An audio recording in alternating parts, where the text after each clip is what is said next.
8 de maio de 2013. O São Paulo aposta nos gols de Luiz Fabiano para vencer o Atlético Mineiro e seguir na Libertadores.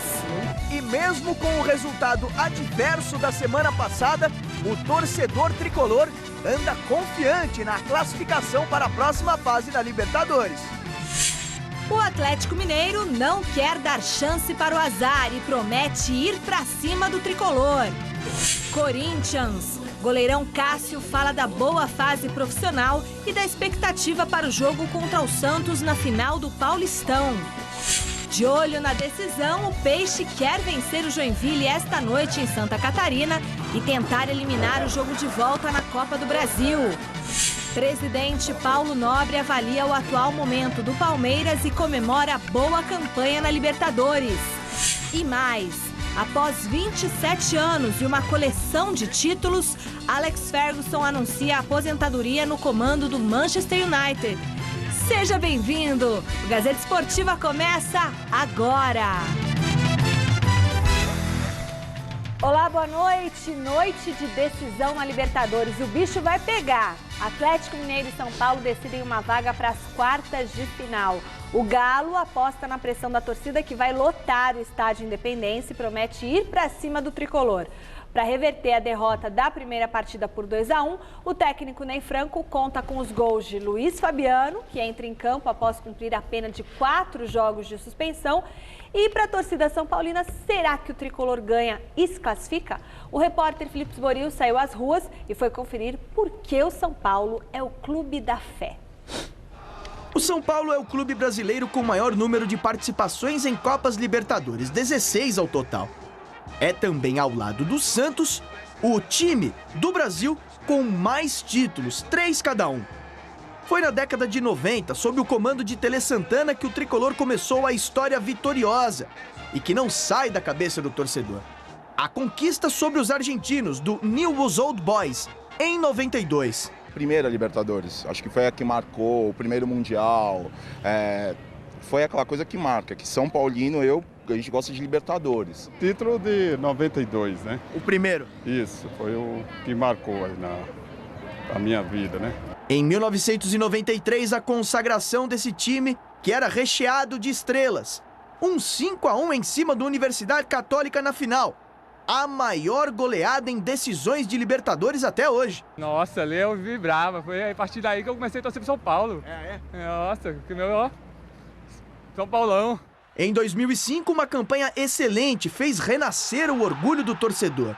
Um título memorável e uma atuação de gala do goleiro Rogério Ceni. Fazia um bom tempo que nós não ganhávamos uma Libertadores e foi a volta, né? E depois a defesa quando o Liverpool lá no... Aquela que o Rogério Ceni vai buscar lá no Ninho da Coruja. Marcou foi de 2005, né? Mas da minha época ali, 2005 Libertadores Mundial 2005, Rogério foi excepcional. 3 anos mais tarde, uma eliminação que dói até hoje no coração tricolor. A eliminação ao Fluminense. Maracanã, gol do Washington. Exatamente. Esse daí me magoou bastante. O tempo passou e chegamos a 2013. Uma classificação suada para as oitavas de final. E o Atlético Mineiro pela frente. É verdade que o resultado da semana passada entre São Paulo e Atlético Mineiro, 2-1 no Morumbi, prejudicou um pouco a vida do tricolor na Copa Libertadores da América. Mesmo assim, o torcedor anda confiante e otimista na classificação nesta quarta-feira. O time tem grandes condições de ganhar lá, dá para reverter o resultado. Também, se não reverter, está jogando bola para batalhar o brasileiro, classificar e Libertadores. O Rogério Ceni vai fazer um gol de falta, um de pênalti e vai reverter. Com certeza que eles têm toda a capacidade técnica para que possa vencer e ir para cima do Atlético. A gente vai superar essa derrota que sofremos, né? E trazer esse título aí, que é o tetra agora, né? Esta noite, o atacante Luiz Fabiano terá a chance de mostrar o seu valor e o que realmente ele sabe fazer: gols. É o jogo da decisão. Tem que ser agora, tem que ser. Pô, o cara tá embaçando demais pra dar um resultado, vamos lá, né? Qualidade ele tem, entendeu? Mas é como o próprio presidente de São Paulo falou, Juvenal Juvencio. Tem muito jogador que pensa que tem os pés, um jogo de bola, uma bola fantástica, mas não tem a cabeça no lugar. E o que precisa do Luiz Fabiano é botar um pouquinho a cabeça no lugar. 3 títulos da Libertadores, 3 mundiais. Uma bagagem que pode pesar e transformar o São Paulo esta noite no time da fé. O São Paulo é o clube da fé, cara. Clube da fé, confiante. Enquanto houver 1% de chance, 99% de fé e vamos com fé. É o time da fé, vamos. 6 vezes campeão, 3 cores vibrando, pulsando dentro do meu coração. Grande noite para você que acompanha o Gazeta Esportiva. Indiscutível, né? A tradição de São Paulo na Libertadores América. No Brasil, é o time que mais venceu, são 3 conquistas. É o time também que mais vezes participou de finais. Enfim, conquistou 3 títulos mundiais, um deles sob a chancela da FIFA, outros 2 da Copa Intercontinental. Enfim, tem uma história que passou a ser escrita definitivamente, história vencedora, né? Porque o time já tinha sido finalista em 74 contra o Independente da Argentina, não foi bem, mas passou a ser escrita com sucesso mesmo a partir da era Tele Santana. Um timaço montado pelo maior treinador que eu já vi no futebol brasileiro. O Tele Santana, para mim, o mestre Tele Santana, nem tão admirável do ponto de vista tático, mas sempre fã do futebol ofensivo, sempre ensinando os jogadores a baterem na bola com qualidade. Quantas vezes, quando na reportagem acompanhava os treinos do São Paulo e via o Tele Santana pegando o Cafu, pegando o Vitor, pegando o André e falava assim, ó, é assim, bate assim na bola que você vai colocar a bola lá. Ele ia lá e dava o exemplo. E depois ficava cobrando os jogadores. Não é assim, Cafu, não é assim, André. E a luz natural já tinha esgotado, já tinha acabado, já estava escuro o CT e ele lá trabalhando, ele lá treinando. Consequência disso, São Paulo conquistou a Libertadores 2 vezes sob o comando dele, disputou também 2 vezes o Mundial, uma contra o Barcelona, outra contra o Milan, sendo vencedor essas 2 vezes. Sem dúvida alguma, o São Paulo começou a escrever essa história com o Tele Santana. O Atlético Mineiro não tem tanta tradição assim na Libertadores América, mas tem pela primeira vez um time capaz de brigar pelo título e é favorito no confronto de hoje. Bem, meus amigos, boa noite Michele, boa noite Celso. Boa noite. Quem vive de passado é museu, essa que é a grande verdade. Tele Santana já se foi, o Raiz se aposentou, o Cafu também, só fazem propaganda em televisão agora, não é verdade? Estão ganhando dinheiro, aquelas coisas todas. Aquele São Paulo já era e aquela época de vitória de São Paulo já era também. Qual é a realidade de São Paulo hoje? É uma missão impossível. Ele tem que... O impossível não. Tem que ganhar de 2-1 no Atlético Mineiro no tempo normal, provocar a cobrança de pênalti e tentar ganhar no pênalti. É isso que o São Paulo tem que fazer. Nada mais, nada menos que isso. E se você levar em consideração que no primeiro jogo foram 30 minutos de massacre em cima do Atlético e a bola não entrou, e aí foram acontecendo a porção de coisas, o Lúcio foi expulso, aquela coisa toda, e o Atlético ganhou de 2-1, meio que na bamba, por que isso não pode acontecer lá hoje? Pode. Então tem que ir para campo com uma tática na cabeça, com alguma coisa, com um objetivo. Não pode entrar de graça, de peito aberto. Com todo respeito, as lembranças de Tele Santana, a de Raí, a de Cafu, grandes nomes, Miller mesmo, Miller meu amigo até hoje, meio doido, mas eu gosto dele, né? O Sidney, Silas, maravilhoso, Cilinho, mas tudo isso, como tudo na vida, virou pó. E hoje o grande time do Brasil é o Corinthians, não tem jeito. Não tem jeito. Pode estar jogando bem, mas é o grande time do Brasil. Então, o que o São Paulo tem que fazer? Tem que ir lá e ganhar 2-1 e provocar pênalti. É isso que o São Paulo tem que fazer. Mais nada. Dá para fazer isso? Dá.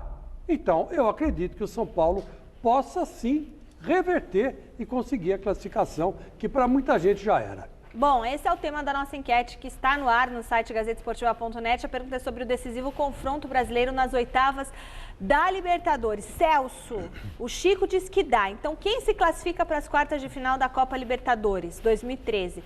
O São Paulo ou o Galo? Indiscutivelmente, o São Paulo tem possibilidades, mas para mim dá Galo, dá lógica. Dá Galo. Chico, dá São Paulo. Para mim dá São Paulo.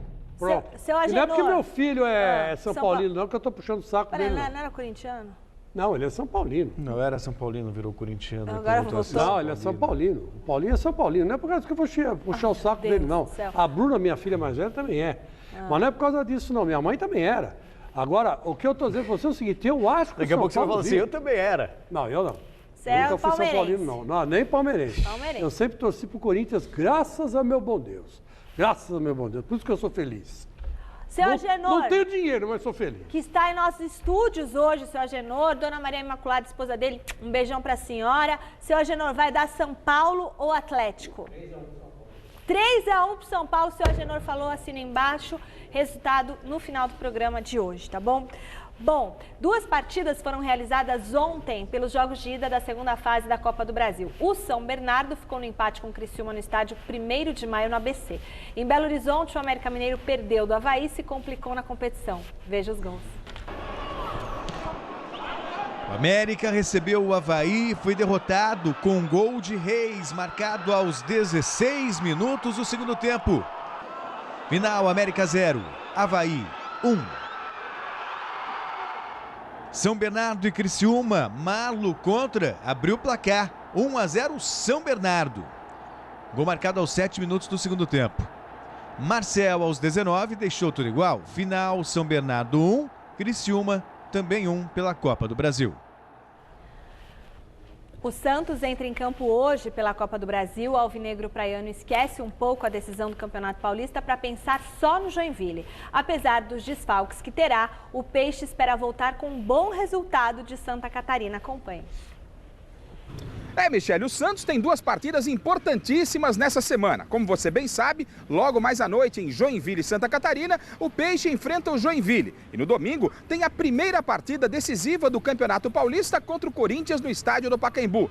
Será que o Grupo Santista está conseguindo separar bem as 2 competições, os 2 jogos que vão ter, importantes, claro, nessa semana? Lógico que um clássico, final de campeonato, isso sempre vai estar na sua frente, porque é o que você sempre queria, né? Mas vamos lá, a gente é profissional, sabe do que a gente tem que fazer, o que a gente representa. E o jogador vive jogo a jogo, não interessa nada o que a gente fez no domingo diante do Mogi, se a gente não ganhar o jogo na quarta-feira diante do Joinville. Acho que quanto mais a gente estiver dentro de campo é melhor, porque você mantém a concentração e a administração é feita jogando, dando a vida dentro de campo, que é o que a gente vai tentar fazer. Vai com força máxima então para esse jogo com o Joinville?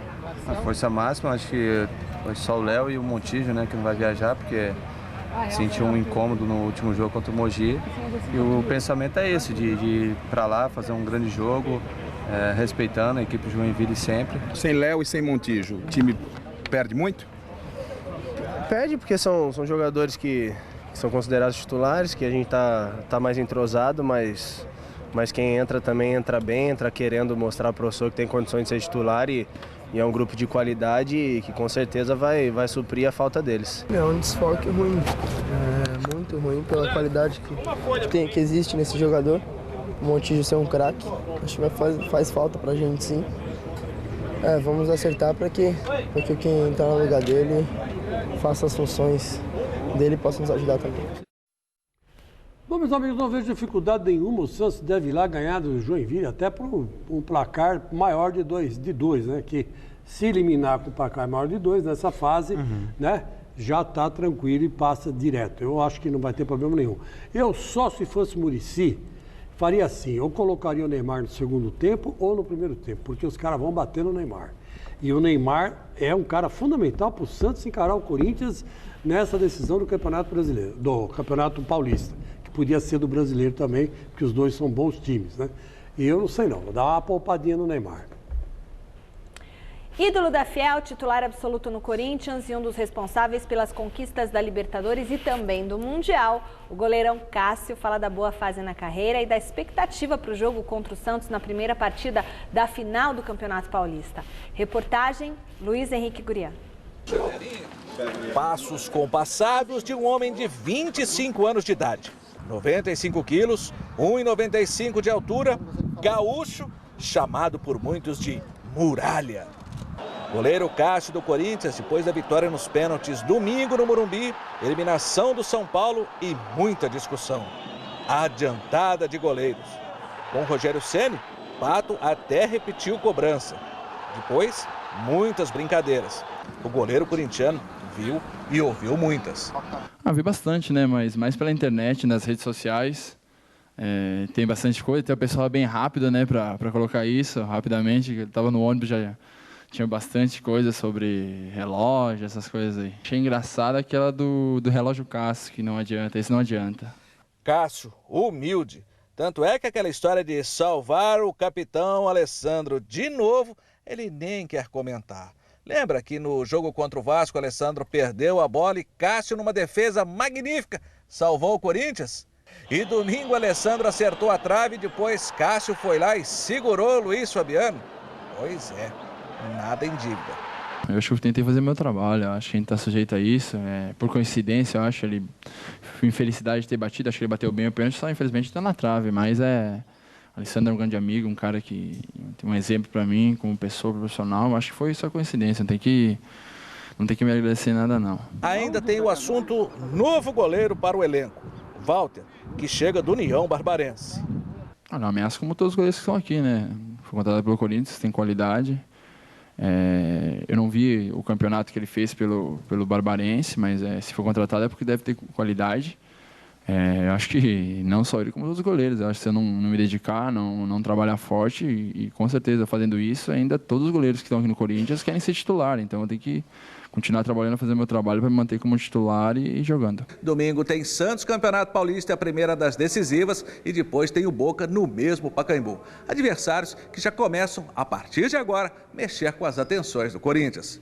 São 2 jogos difíceis, eu acho que temos que estar preparados. Temos totais condições de reverter o resultado lá de Buenos Aires e é um clássico, né, a final do Paulistão, então são 2 times de qualidade e temos totais condições de ganhar também. Cássio segura a emoção quando o assunto fica por conta do Dia das Mães. Domingo, o 2º de maio. A dele, nossa. Minha mãe, pra mim, é meu ídolo, né? Sou fã dela porque ela foi mãe e pai, né? Eu não sou filho de mãe solteira, somos irmãos que tem uma irmã diferente de idade, de 3, 4 anos, de um para o outro, então ela, pra mim, vai ser sempre uma mulher pra mim que eu vou sempre admirar, que eu tenho respeito, uma pessoa que eu amo muito, e que ela, pra mim, é a melhor mãe do mundo, e eu agradeço muito a Deus de ter uma mãe como ela. Esse é Cássio, pesado, grande e forte, como é o coração dele. O da Fiel vai precisar ser assim também, para segurar tanta emoção com Santos e Boca. O Cássio, ele goza de prestígio e também de credibilidade no Corinthians. Assumiu o gol ano passado numa fogueira danada, teve problema com o Júlio César, as falhas contra a Ponte Preta. O Tite detectou que havia uma insegurança no Júlio César e que o melhor naquele momento era tirá-lo. O Cássio ganhou a chance, cresceu no gol, não só pela estatura, né, pela altura, mas também pelo comportamento. Foi bem contra o Emelec, contra o Vasco salvou a bola do jogo. Quer dizer, o Corinthians, se foi campeão da Libertadores, deve ir muito a essa defesa que ele fez no chute do Diego Souza. Depois, no Mundial de Clubes da FIFA, dispensa maiores comentários, o que ele fez naquela final foi algo assim absurdo. Tanto que despertou o interesse de outros clubes da Europa a partir daquele jogo contra o Chelsea. Aí, nesse ano, ele não estava tão bem, estava inseguro nas saídas de bola, se contundiu pelo menos 3 vezes. Quer dizer, tudo isso tirou um pouquinho o Cássio da melhor forma. E agora ele ganha nova oportunidade, volta recuperado de contusão. Já pôde mostrar serviço contra o São Paulo, pegando pelo menos um pênalti. E, sem falar, uma defesa difícil também durante o jogo. E é uma das grandes esperanças, não só para os 2 confrontos contra o Santos, Chico, mas principalmente contra o Boca Juniors. Porque contra o Boca, o Corinthians não pode sofrer gol. Se o Corinthians não tomar gol e fizer 2-0, avança. Se fizer 1-0, ainda leva a decisão para os pênaltis. Quer dizer, então, a grande missão do Corinthians, em primeiro lugar no Pacaembu, é não tomar gol. Mas pode ganhar de 10-0 também, 10-1. Pode fazer quantos gols quiser, pode. O problema não é esse, o problema é que o Cássio, meu querido Celso, ele tem uma qualidade que todo grande goleiro tem que ter. Sabe o que é? É frio. O cara é frio. O cara é frio. Na hora de decidir, o Dida, você olha para ele, o Dida era assim, o Dida nem piscava. O cara não sabia o que o Dida pensava, porque o Dida não ria, o Dida não falava, o Dida não ria, e não olhava para cima, não olhava para o lado. O Cássio é a mesma coisa. E além de tudo, com todo respeito, o Cássio é feio que nem o demônio, né? Não é à toa que é chamado de Frankenstein. O cara é feio. Então, é duro olhar para a cara dele e falar, pô, esse cara vai pular para que canto, né? Na hora de bater o pênalti. E ele acabou pegando o pênalti do Luiz Fabiano, e isso deu um moral terrível para ele, né? Pegar um pênalti de Luiz Fabiano, você conta nos dedos os goleiros do mundo que pegaram. E ele é um deles. É uma coisa que pegar pênalti de Pelé naquela época lá, né? Olha, essa foi o Ganso, coitado, mandou para cima, né? Mandou por cima. Aliás, não seria o Ganso que queria bater. Aí o Pato voltou, aí o Pato faz o gol, né? O Rogério Ceni acaba virando piada, porque foi reclamar de uma coisa que não tinha que reclamar. Mas o tal do Cássio é uma pedra de gelo. E isso, para goleiro do Corinthians, é fundamental, porque o Corinthians é emoção pura. Emoção pura, bicho, emoção pura. Eu, para assistir jogos do Corinthians, tenho que tomar calmante. Às vezes eu tenho que tomar calmante, senão eu não assisto. Não dá para não assistir. Mas é verdade. Tem cara que toma uísque, tem cara não sei o quê. Eu já passei da idade e também não posso abusar, né? Porque o Figueiredo reclama. Então, eu tenho o Figueiredo, o fígado, né? Reclama, né? Então, aí, o que acontece? Isso é lugar de bêbado, viu, Michele? O Figueiredo tá ruim e tal. O cara já sabe que tá tomando muito. Então, aí, o que acontece? Tem que tomar calmante, senão não vai. Agora, o cara não. O cara tá sendo uma pedra. Tá ali. Um pedaço de giro, parece um iceberg. Então, é isso que é bom no Cássio. Agora, que nem você falou, ele teve 3 contusões. Pô, um cara desse tamanho, bicho, contusão em qualquer parte do corpo é um desastre. É um desastre. Porque tira o equilíbrio do cara. Primeiro foi no ombro, que não passava de jeito nenhum. Aí depois foi na coxa, não passava de jeito nenhum. Aí depois machucou o dedo. Quer dizer, são contusões que pra gente que tem eu tenho 1,73m, 1,74m, tudo bem. É baixinho, aguenta, o corpo compensa, mas para um cara grande que nem ele, 1,95m é difícil, viu, senhor Agenor? O senhor é baixinho também, mas ele não, ele é grande. E aí é duro. Agora não, agora ele equilibrou. E é frio que nem um iceberg. É nisso que eu confio. Mas só uma coisinha, uma informação, viu? Diga. De bastidor. O Tite está com sérias pretensões de colocar um time misto. Misto daquele jeito, né? Misto Corinthians, né? Um time que não conte com tantas estrelas para garantir os melhores para o jogo contra o Boca na quarta-feira. Então, quer dizer, não é que ele vai botar o time em reserva, não é isso. Mas ele vai fazer um mistão aí, um mistão quente, começar com o Danilo no banco, sabe? Uns lances desses, para poder, né, encarar o Boca, que é o grande interesse. Ele disse assim... Ele montou um baita elenco para isso. Exatamente. As palavras foram essas, em off, né? O Corinthians tem 26 títulos paulistas. Tem um só da Libertadores. Eu quero dar o segundo título da Libertadores para o Corinthians. Então foi isso que ele, para bom entendedor, ele vai colocar um time misto. E o time misto do Corinthians é melhor do que muito time original, titular, né? Não tem mais nem dúvida. Palmeiras agora, depois de ficar quase 4 meses parado, o meia Thiago Real se recuperou e voltou a ganhar espaço no Verdão, justamente no momento em que o time mais precisa de um meia. Sorridente, o jogador comemora a volta à boa fase. Para coroar a recuperação, ele espera ajudar a equipe a passar pelo Tijuana na próxima semana.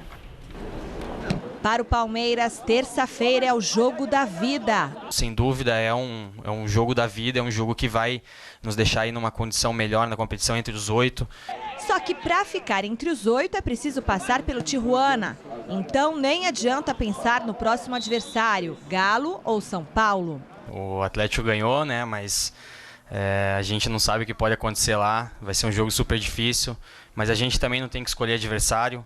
Temos que nos preocupar exclusivamente no Tijuana, na terça-feira, fazer o nosso papel e aí sim ver quem que vai classificar do outro lado para que a gente possa preparar a equipe futuramente. Depois de um período no departamento médico, Thiago Real voltou a ser titular num momento em que o time mais precisava por conta da ausência de Valdívia. Estou muito feliz, né? Ainda mais depois de praticamente 4 meses parado, né? Começo do ano, estava lesionado.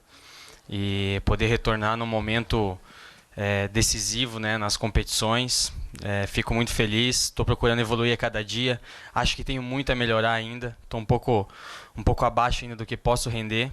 Então, se o torcedor está satisfeito por enquanto, acho que vai ficar mais ainda, porque eu vou trabalhar para melhorar cada vez mais. E depois de uma fase pra lá de complicada, com rebaixamento, agressões de torcedores e goleadas inesperadas, o Palmeiras vive uma fase zen. Resultado de uma blindagem feita pela diretoria. Diretoria, a própria comissão técnica, grupo de jogadores também. Então tá todo mundo trabalhando muito bem nesse quesito, né? E também os problemas têm sido bem menores, né, do que num passado. Mas eu acho que está sendo difícil para vocês da imprensa aí para noticiar alguma coisa, né? Porque agora não tem mais nada, né? Mas acho que isso está sendo válido para o grupo, está sendo válido para o clube. E acho que isso o Palmeiras só tem a crescer. Meus amigos, o Palmeiras pegou um rumo, né? Que parecia um desastre. Tava um barquinho, uma jangada numa tempestade de alto mar, né? Então, de repente, agora não. Agora já é um naviozinho um pouco maior, já não está passando por uma tempestade tão grande, as coisas já estão entrando no seu devido lugar. Agora, eu acho que a torcida não pode cobrar nada do Palmeiras, viu? Continua assim do jeito que está. Se começar a exigir, não, vamos classificar na Libertadores, vamos para a próxima fase, aí já vai complicar, porque o Palmeiras tem limites. Evidente que passar pelo Tijuana não é difícil, não. Eu já falei aqui várias vezes que eu acho que a única coisa que impedia o Palmeiras de não passar pelo Tijuana era aquele campo sem vergonha que o Tijuana tem. Então, é verdade que mandaram tirar e puseram outro, né? Parece que já estão fazendo isso lá no México. Mas, enfim, o que acontece é isso. O Palmeiras não pode ser cobrado, o Palmeiras tem que ser simplesmente aturado. E o que vier é lucro, né? Agora, que a tempestade do Palmeiras, aquela tempestade horrível, já passou. E na segunda divisão, o Palmeiras agora vai ter tudo para se armar. E formar um timaço para ganhar tudo daqui um ano e meio. Então eu acho que o palmeirense agora tem que ter um pouco de paciência. A vergonha já passou, agora um pouco de paciência e torcer, mas não cobrar o time. Porque se cobrar o time que caiu fora da Libertadores, então aí começa do zero. Mas acho que a torcida do Palmeiras compreendeu o momento, sabe que o que vier na Libertadores para o Palmeiras é lucro, né? E o Palmeiras conseguiu o mais difícil, eu acho, nesse confronto com o Monterrey, que era o empate lá no México. O quadro que você desenhava era um quadro catastrófico. O time não só empatou, como poderia ter vencido. Se o árbitro tivesse dado um pênalti, pela postura da equipe que marcou a saída de bola, foi uma postura ousada. Feito, né? Foi uma postura ousada, não foi uma postura covarde. Então o Palmeiras merecia até melhor sorte. E você falava agora um pouco que o Tite pretende poupar alguns jogadores contra o Santos. Na verdade, ele tem um elenco de muita qualidade, ele pode usar de acordo com o interesse dele. O Palmeiras fez o mesmo com o Corinthians, já que a gente está falando do Palmeiras, em 99. O Palmeiras, com o Filipão, colocou lá 2 times considerados misto contra o Corinthians. Perdeu o campeonato, é verdade, mas foi campeão depois da Libertadores América. Quem não se lembra do Paulo Nunes falando após o jogo, após a derrota para a classificação do Palmeiras? Fica com Paulistinha, fica com Paulistinha. Que nós ficamos com a Libertadores. Exatamente. Infelizmente, hoje o campeonato... Hoje não, isso foi em 99. Aí depois o Paulo Nunes foi jogar no Corinthians, né? Pois é. Aí depois reclamava que a torcida pegava no pé dele, né? Mas é isso em 99, portanto, 14 anos atrás, o Campeonato Paulista já tinha perdido prestígio. Imagina agora, depois de 14 anos. Hoje o Verdão anunciou que renovou com o São Marcos, não para jogar bola, mas para continuar atuando como embaixador do clube no ano do centenário. Hoje o presidente visitou uma das clínicas de fisioterapia que o ex-goleiro apadrinha e falou sobre Libertadores e sobre os boatos de que o River Plate estaria interessado no meia Valdívia.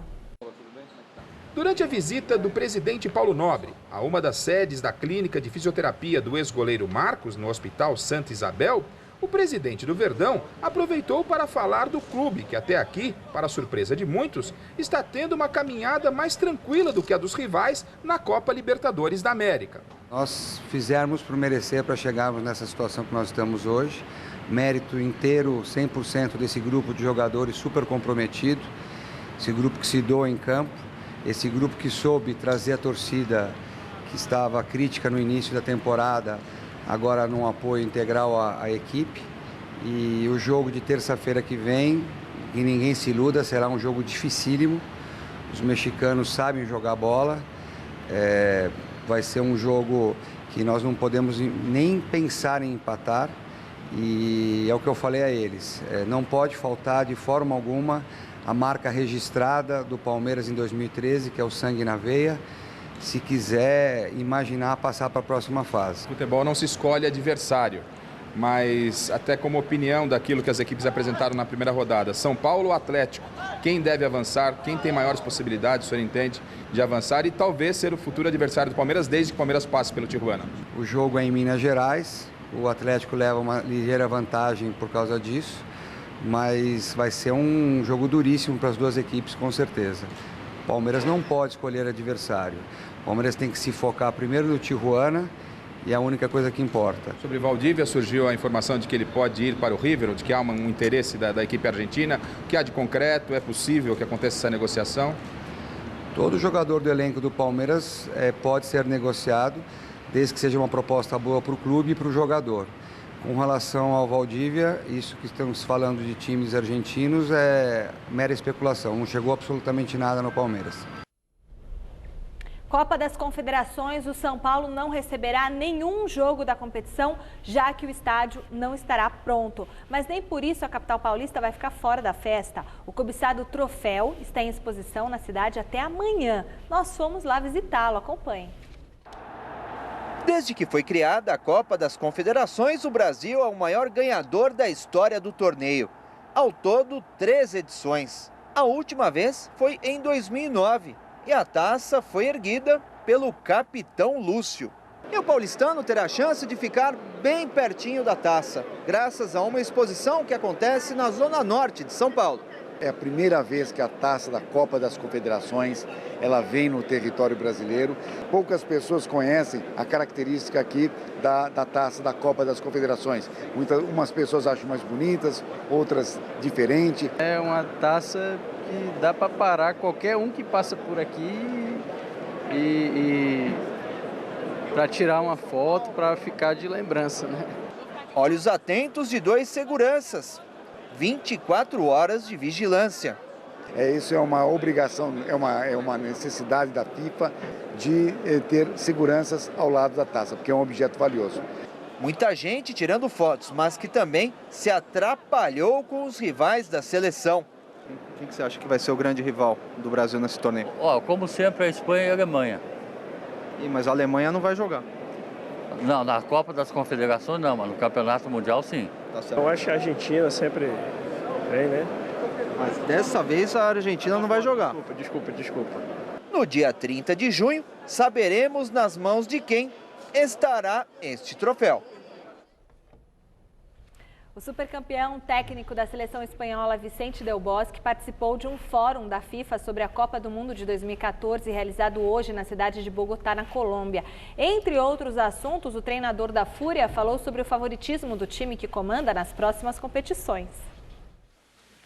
Em evento que reuniu centenas de entusiastas do futebol, Vicente Del Bosque, técnico campeão da última Copa do Mundo e da Eurocopa do ano passado, afirmou que a Espanha vem jogando por inércia desde que assumiu o comando do time. Eu creo que lo cogimos em 2008, recebimos uma herencia estupenda. Eu herdei um estilo de jogo do time de 2008, um legado maravilhoso, daqueles que foram campeões da Eurocopa naquele ano. Desde então, temos seguido com a inércia. Eu tentei não apagar os rastros do passado. Todos me diziam, o que está dando certo não deve ser alterado. Mas é claro que eu não poderia ficar parado. Tenho feito alterações com o surgimento de novos jogadores. Hemos sido inmovilistas e hemos ido cambiando com arreglo também a aparição de novos jogadores. Quem também esteve presente no evento foi o técnico da seleção colombiana, José Néstor Pekerman. O argentino disse que a Fúria é a seleção a ser batida. Como todo campeão, que todos le van a querer ganar.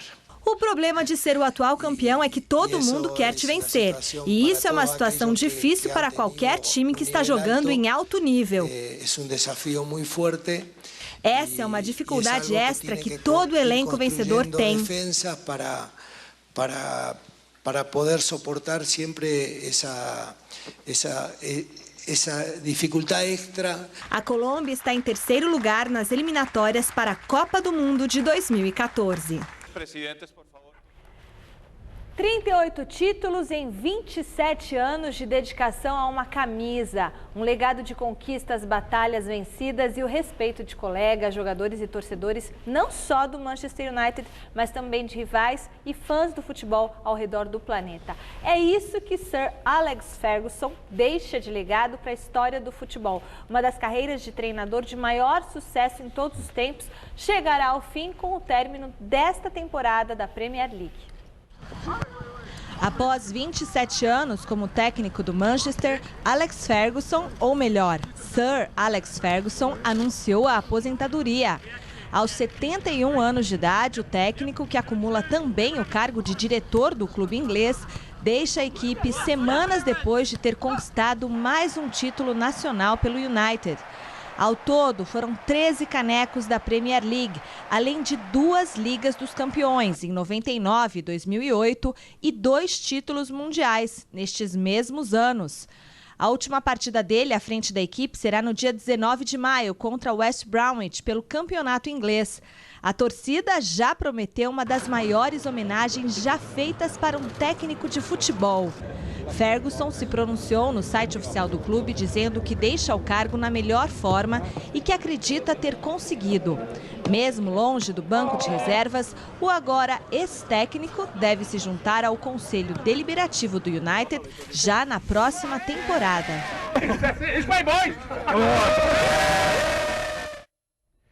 Ferguson é um mito, não há nenhum exagero nisso. 27 anos num clube de futebol, como treinador, como manager. As contratações são feitas por ele. Ele levou 3 anos para conquistar o primeiro título. Aqui no Brasil, muito provavelmente, ele teria perdido o emprego com 6 meses de trabalho. 27 anos.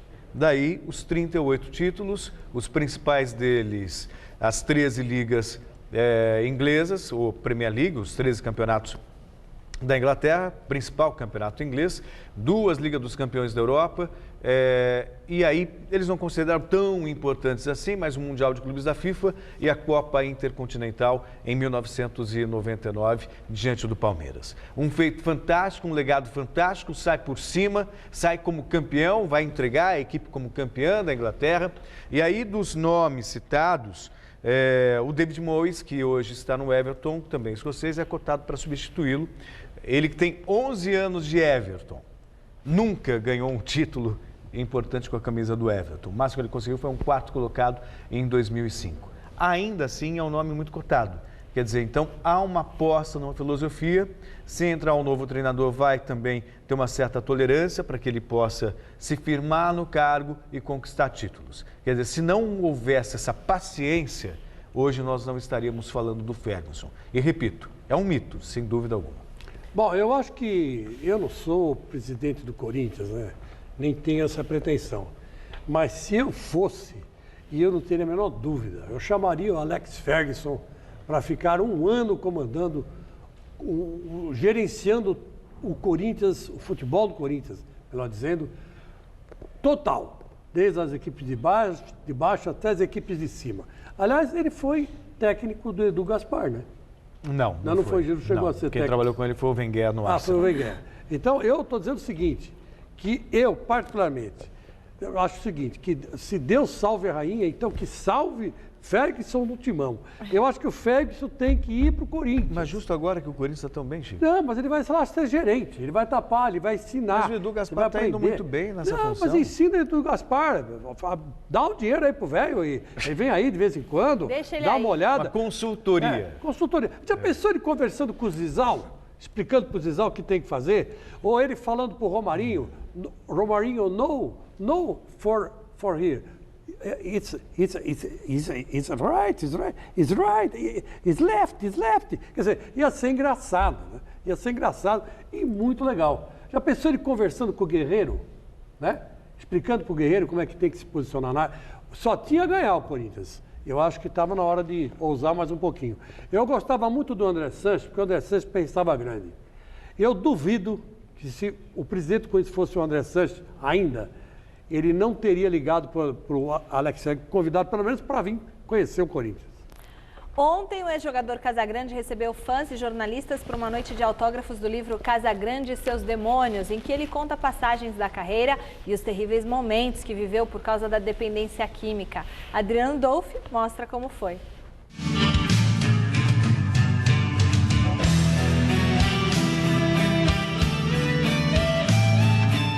Histórias sobre política, rock and roll e, claro, o futebol. Mas o que mais impressiona, a experiência com drogas. O ex-jogador e comentarista Casagrande, ao lado do jornalista Gilvan Ribeiro, escreveram este livro, corajoso, sério e revelador. O desafio era conseguir fazer uma coisa, um livro atrativo, que não fosse moralista, mas que fosse real, que conseguisse passar o verdadeiro drama de quem vive a dependência química dos seus familiares.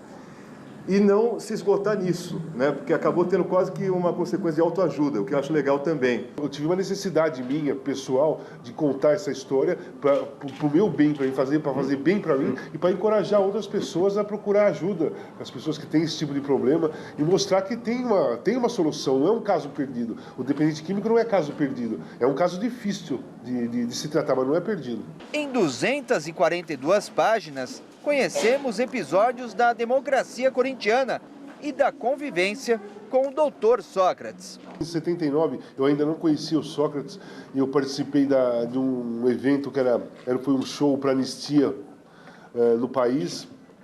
Aí eu fui para Poços de Caldas em 81, quando eu voltei para o Corinthians, eu comecei a ter contato com o Sócrates, com o Vladimir também, e vi que eles tinham o mesmo pensamento que eu, então eu dei uma encorajada, quer dizer, entrei com mais força. Mas foram os depoimentos sobre o uso de drogas que inspiraram Casão a falar de problemas atuais, como a internação compulsória de usuários e o vício dentro do futebol. Bom, eu não vivo no meio do futebol, mas eu não tenho dúvida que deve ter problemas de droga. A droga está em todas as classes sociais, em todos os meios de convivência, não separa, não é porque o futebol é um esporte, que é saúde, que mexe com o corpo, não existe droga, existe, deve ter no meio do futebol um problema sério com droga também. Fala, Chicão. Eu tenho que falar. Casão, meu querido, é nós. Desculpa não ter ido, mas vou ler o seu livro inteirinho e depois conversamos. Beijão pra você. Veja os destaques do Super Esporte desta quinta-feira. Opa, Michele! Fala, turma ligada no Gazeta Esportiva. Olha só, hein? Super Esporte dessa quinta-feira vai trazer a missão complicada do São Paulo em Belo Horizonte. Será que o tricolor consegue a classificação? E o Fluminense supera o Emelec hoje à noite no Rio? Olha, vamos falar também da Copa do Brasil com o Santos encarando Joinville, além das notícias de Corinthians e Palmeiras. Então, amanhã, Michele, sabe qual horário, né? Meio-dia com Super Esporte. Combinado, Thiago Oliveira. Recadinhos agora no Twitter, endereço do programa é @gazesportiva. O Felipe Barbosa está lá atualizando todas as notícias. E no YouTube, o nosso canal, youtube.com/AgazeteSportivaTV. Vote na enquete que está no ar no site gazetesportiva.net. Aliás, hoje o Chico Lane escreveu uma coluna maravilhosa sobre o Sir Alex Ferguson. Beijo para minha avó Shirley, vó. Te amo, hoje ela faz aniversário. Eu também amo a sua avó. Todo mundo ama a minha avó. Vó, também. te amo muito. Um beijo para a dona Shirley. Isso, e um beijo pro pessoal de São José da Boa Vista, no Paraná. Que foi Miss Corinthians. Miss Corinthians, minha avó. E pro nosso telespectador Diogo Honorato, de Lagoa do Carro, em Pernambuco, Caririaçu, Ceará, São José da Boa Vista, Paraná, Belém do Pará. Celso, com você. Verdade. A gente vai falar muito mais sobre futebol e toda a polêmica que envolve o mundo do futebol, mas tem coisas que são indiscutíveis, como é o caso da linha Inova da Lumbra. Estou falando da única linha de interruptores e tomadas que se adapta a qualquer parede com absoluta perfeição. Veja. A grande novidade da Lumbra é a linha Inova. Instalação perfeita em caixas de alvenaria niveladas à parede ou mais profundas. Seu sistema inovador com presilhas serrilhadas permite o ajuste ideal em caixas com até 5 centímetros de profundidade. Design exclusivo e tecnologia antiaderente à sujeira. Inova, muito mais do que você espera, por bem menos do que imagina. Viu só? A linha Inova é uma solução inteligente e com tecnologia exclusiva da Lumbra, além de muito bonita, claro. É a Lumbra, não tem para ninguém. Rápido intervalo no Gazeta Esportiva, daqui a pouco tudo sobre o duelo brasileiro na Libertadores entre Atlético Mineiro e São Paulo e a escolha dos árbitros da decisão do Campeonato Paulista. Wilson Luiz Seneme será o árbitro da primeira final do Campeonato Paulista entre Corinthians e Santos no Pacaembu. Obrigada, Estela. Agora à tarde, uma reunião na sede da Federação Paulista de Futebol definiu os árbitros que atuarão na final do Paulistão. Felipe Boril acompanhou o sorteio. Na tarde desta quarta-feira, aconteceu na sede da Federação Paulista de Futebol o sorteio que definiu os árbitros das finais do Paulistão. Cada bolinha corresponde a um juiz. Antes da cerimônia, a formalidade e a bolinha girando no globo. Wilson Luiz Seneme será o árbitro da primeira partida da final do Campeonato Paulista entre Corinthians e Santos. Por coincidência, foram sorteados os dois FIFAs, né, que eu tenho aqui no quadro. O Seneme apita Corinthians e Santos e o Paulo César apita o Penapolense e Ponte Preta. Eu acho que são dois árbitros que dispensam comentários. Foram 7 definidos para a final, né, e 7 possíveis sorteados. Qual foi o critério de escolha desses 7? Tecnicamente, aqueles são os melhores árbitros, na minha opinião, aqueles que têm uma experiência hoje para esse tipo de jogo e que estão em melhores condições de apitar essas decisões. Então, foi esse o critério que nós utilizamos, por isso, esses 7 pessoas que concorreram ao sorteio. E já que estamos no final do torneio, dá para fazer um balanço da arbitragem até aqui. A gente se avalia pelas reclamações. Foram muito poucas reclamações, nós tivemos realmente muitos poucos lances que causaram polêmicas. O treinamento que nós fizemos no começo do ano foi válido, principalmente com os assistentes adicionais que vão atrás do gol. Houve maior colaboração e com isso, maior acerto também nas decisões. Então, acho que foi totalmente positivo. Nos próximos jogos da final, os 2 sorteados ficam de fora e apenas 9 árbitros vão concorrer.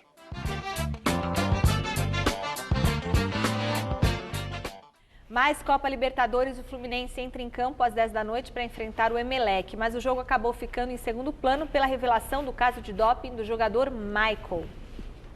Infelizmente, a gente vem dar uma notícia aqui de mais um caso de doping no grupo. O Michael, substância cocaína. Fomos pegos de surpresa, como todo o grupo.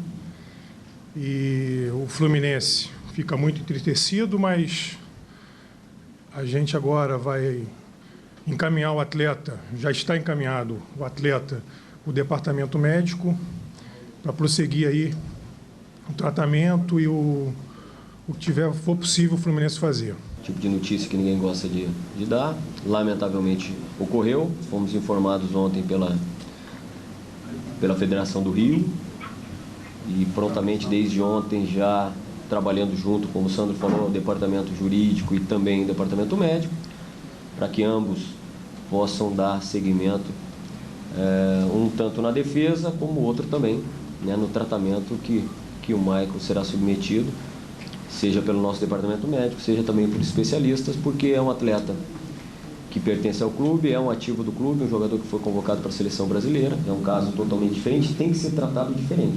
Por isso, o nosso cuidado, a nossa cautela em preservar o atleta e dar todo esse suporte a ele. Voltamos a falar do jogaço desta noite em Minas Gerais. No Galo, a tarefa mais difícil é controlar a ansiedade, já que o resultado da primeira partida deixou o time mineiro em posição de favoritismo. A grande arma do Atlético é a força que vem das arquibancadas. Como dizem por lá, nos últimos tempos, caiu no horto, tá morto. Um grande jogo, mas um jogo complicado. Nós temos a sorte de jogar a favor da nossa torcida. Então, com o apoio da nossa torcida, a gente acredita muito que pode fazer um grande jogo. É uma vantagem boa, mas né, tem que respeitar porque né, nós conhecemos o São Paulo. Né, independente se tem 1 ou 2 jogadores que não vão estar, do que começaram a partida. Mas tem que haver o respeito, sim. A gente não... É o mesmo discurso, não conquistamos nada ainda. A gente tem nosso fator fundamental, que é a nossa torcida, no nosso estádio, onde a gente não perde jamais vai fazer 1 ano já que a gente não perde nesse estádio. Então tem que levar tudo isso em consideração. Com o retorno de Luiz Fabiano após cumprir 4 jogos de suspensão, São Paulo promete sair do horto mais vivo do que nunca. Pelo menos é esse o pensamento do técnico Ney Franco. Eu acho que as duas atuações que a gente fez com o Atlético agora recente é um ponto de referência nosso, né? Os dois jogos lá no Morumbi. O próprio segundo tempo que a gente fez aqui na primeira fase da Libertadores com o Atlético é uma referência para nós, né? Então a gente quer montar uma equipe, né? Que logicamente que ela tem que ser ofensiva, mas também sem descuidar da parte defensiva. A gente tem essa questão do Oswaldo, que é um jogador que ele realmente faz falta na parte ofensiva. A gente espera que esse jogador esteja dentro de campo, né? E a proposta nossa é de procurar o resultado o tempo todo. Agora, a gente tem 90 minutos para ser disputado um jogo, né? E você tem que ter equilíbrio dos setores, não adianta você chegar aqui também e querer de qualquer maneira para cima do Atlético Mineiro. Essa questão do Atlético, né? Que esse desempenho excelente com o Atlético dentro de casa, a gente sabe que o momento que isso vai cair, vai ter um determinado momento que o Atlético vai perder a independência. E eu coloquei para os jogadores que eu acho que a equipe que está mais próxima disso, de conseguir esse feito, eu acho que é a nossa equipe. O Luiz Fabiano, só quis relembrá-lo de alguns feitos que ele já teve pelo clube, lados positivos, né? O negativo está à tona, está todo mundo vendo, né? Ele concorda. E falei com ele que ele é a grande esperança nossa nesse jogo, né? De gols para esse jogo. Então é um jogador que vai ter que assumir a responsabilidade com todos os jogadores e que esse momento de frustração que a gente teve depois do jogo do Corinthians, a gente teve o domingo à noite e a segunda-feira para ficar frustrado. Eu sei que, né, vai entrar no jogo muito focado e muito consciente do que a gente tem que fazer para vencer essa forte equipe do Atlético aqui. Eu, quando falo que gosto desse cara, o Ney Franco, é porque eu gosto. Ele é sóbrio, ele é equilibrado e ele passa segurança. Ele tem razão. Para que ficar sofrendo o que já aconteceu de domingo? De lá para cá, pode acontecer hoje um fato histórico para o São Paulo. Então eu acredito na vitória do São Paulo, 2-1 no tempo normal e 6-5 nos pênaltis. Muito bem, fim da enquete do site gazetesportiva.net. Quem se classifica para as quartas de final da Copa Libertadores 2013 deu Galo com 70% dos votos. Gazeta Esportiva de hoje termina aqui. Fique agora com as notícias do Jornal da Gazeta. Até amanhã. Tchau. Gazeta Esportiva. Oferecimento